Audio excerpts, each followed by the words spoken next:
New England's only 8 p.m. newscast. This is the Chet Curtis Report. We'll meet a man who's just been honored for an invention already being used to help save lives in Iraq. Still ahead, we'll hear from an inventor who's helping save lives in Iraq with a new invention soldiers are calling Fido. Imagine being able to smell a chemical and be able to determine what class of volatile compounds it might be in. One of my guests tonight says he's pretty good at it, but his nose is nothing compared to the mechanical nose he created to detect vapors of common bomb-making chemicals. It's an invention that is already saving lives in Iraq and Afghanistan, and one that led Dr. Timothy Swager to win one of the most prestigious cash prizes for invention in the United States. As head of the chemistry department at MIT, Dr. Swager has just been awarded the $500,000 Lemelson MIT Prize for his bomb-sniffing invention. American soldiers are calling it Fido. My other guest tonight is the director of the program that awarded him that prize, Merton Flemings. Both are here to talk about the invention, the award, and the first ever Eureka Fest they'll be part of beginning later in the week. Thank you, gentlemen, for being here. I've got to get to Fido right away here. Dr. Swager, first of all, give us quickly, how did you get the idea for this?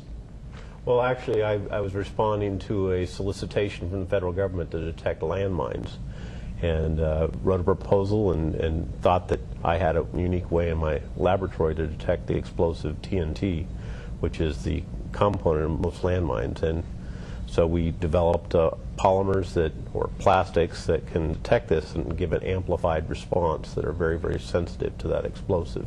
So in layman's terms, how does that work? You're holding your actual invention there in your right hand, that little piece of plastic. Yeah, so what we have is just a glass capillary that's coated with just a few nanograms of our plastic that it responds to TNT, and it fits right in the snout of Fido here.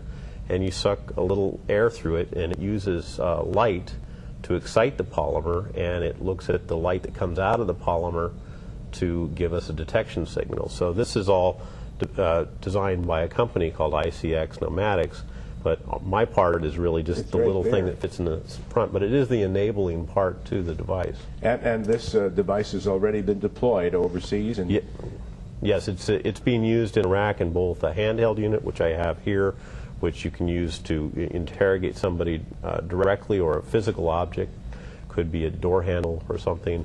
And it's also used, the kind of really guts of it are right here in the front, and that can be mounted on a robot. Will it only detect TNT or any other kind of explosive? So right now we're very good at TNT and related compounds, which you would call nitroaromatic compounds. Those happen, though, to be really in basically all types of military explosives. Even if they're not supposed to be there, they tend to be there.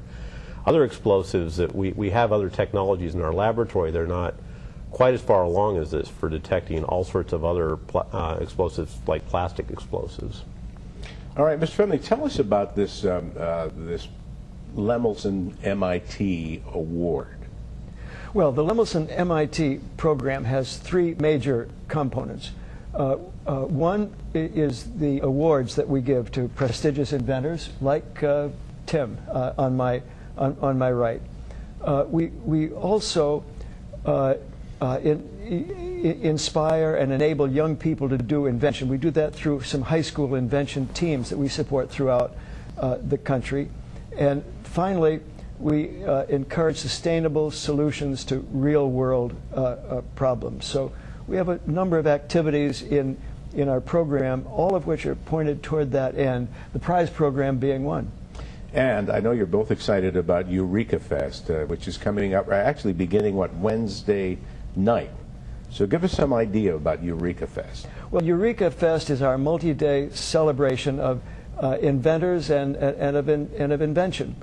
We'll be awarding prizes there.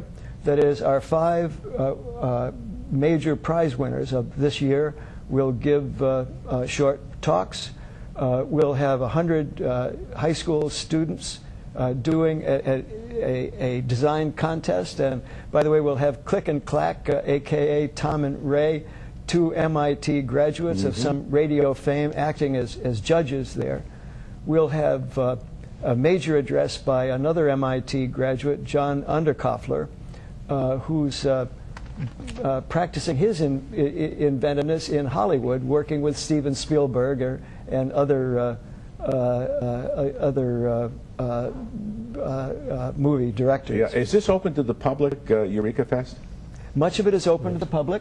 And where could we get more information about it? At our website, namely web.mit.edu/invent. Do that one more time. web.mit.edu/invent. That sounds exciting. That's going to be you're going to be speaking, and yes. What else is in the pipeline, Tim? You got a little more variations of FIDO? Well, yeah. So this works on optical technology, and we have a variety of different things that we can do there. Medical technologies. We're working on the amplification scheme that gives rise to the exquisite sensitivity of this. Can be used in devices, for example, to detect cancer or other toxic industrial chemicals. Fascinating. Now, we've all heard of bomb-sniffing dogs. Is this more sensitive than, a four-legged FIDO? Well, it's always difficult to quantify with dogs and living subjects, but it has a comparable sensitivity to a dog. This is much more sensitive than the airport security systems that you've seen that require particles to get into them. They don't detect vapors like this. So this is comparable, although the dog is still the gold standard. It really still is. It is. Dogs have they're very mobile, and they have a very good computer on them. Their brain is really no match for something like this. But the dogs also have their drawbacks in certain situations. Battlefields, for example. Absolutely. There are a number of problems with just doing all your explosive detection with dogs. Dogs only work with a single trainer. They can't be switched between trainers. They have to acclimate to an area. They might find something that is troublesome. People sometimes react poorly to dogs. There are people that are afraid of dogs and or don't feel comfortable having dogs come up and sniff them, and all these things, and they just can't work 24/7. It's just fascinating to read about this, and congratulations. Thank you. On your award and on inventing this device that is already saving lives of our servicemen in Iraq. Dr. Swagger, Mr. Fleming, thank you much for being here. Good luck with Eureka Fest, which is beginning on Wednesday night. Thank you both for your time. Okay. Thank you. Thank you.